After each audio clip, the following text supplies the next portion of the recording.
If you want to jump into the timeline or whatever, do it. I'm going to put you on a tee, though. Things have moved quickly with Boley, right? He schedules an official visit with Kentucky, which he's only allowed to do if the NCAA approves it. Right. They did because he's academically a junior. 2024 reclass talk comes up. And then we had this weekend, and now Boley's committing rather quickly, and all signs are pointing to Kentucky. So what's going on there? Yeah, I mean, basically it's coming down to, him reclassifying. I mean, I think, it obviously hasn't happened yet. So, maybe he is a 2025 commit for Kentucky, this week, but down the line, he makes the reclassification move to 2024. But, again, all rumors have been pointing to him reclassifying. And really at this point, if he doesn't do it, it's going to come as a big surprise, at least to me. But yeah, I think, Michigan had a great shot throughout this entire, this entire recruitment process. And I think if Jaden Davis weren't in the picture, I think this would have been Michigan's recruitment to lose. He had a really, really good relationship with Jim Harbaugh. That translated over to Kirk Campbell, like we talked about last week, who continues to recruit the position well. But yeah, I mean, at this point, Michigan has made it abundantly clear to, not only Davis family and Davis, that he's going to be the only quarterback recruit in the 2024 class. But, and let's clarify something real quick. Michigan has made that clear to Davis, not the other way around. Right. No, right? This isn't anything to do with the Davises or the Davis family. Right. And we'll talk about this when we get to the 2025 stuff.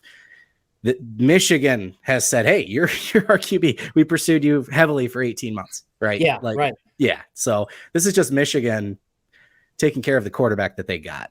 Yeah. No, it's being proactive. And, I think the big thing is that, Michigan told Boley no in terms of reclassifying to 24. And so that pretty much does it. I mean, that's it. That's it. I mean, we all obviously know that Davis is QB1 in the class, but know now that Boley wants to commit and then reclass later. Right. That was another question. And that option can't exist. So if it's still an option, the answer is no, like you said, 100%. Yeah, exactly. So I think it's pretty abundantly clear now that, he's not going to be the 2025 quarterback.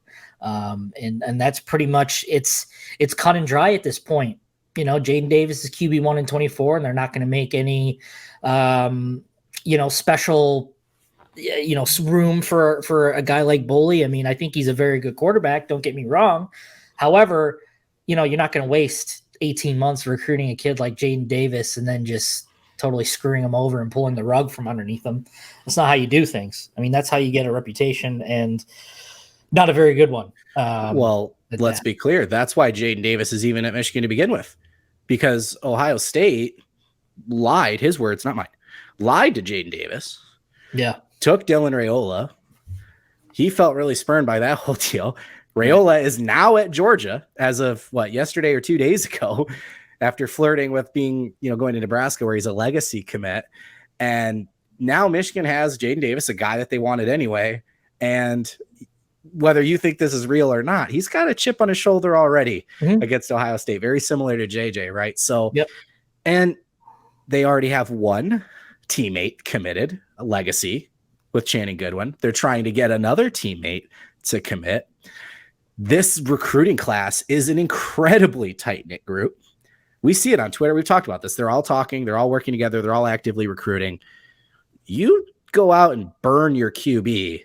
That's not just Davis. That affects this whole class, man. You just don't do that, right? Yeah. So I do think Boley's a really good prospect. I think Davis is a really, really good prospect as well. We talked about this on the board a little bit. I think he's really, really good at the things that are hard to do, hard to teach, or cliche can't teach, right? And the stuff he needs to work on, I think, can be taught. So having him, they needed to get, after missing on Moore, they had to get an elite QB in the 24 class. Mm-hmm. Having him kind of take some of the heat off at 25. But I wonder, that might be some of what's taken off the heat of Boley,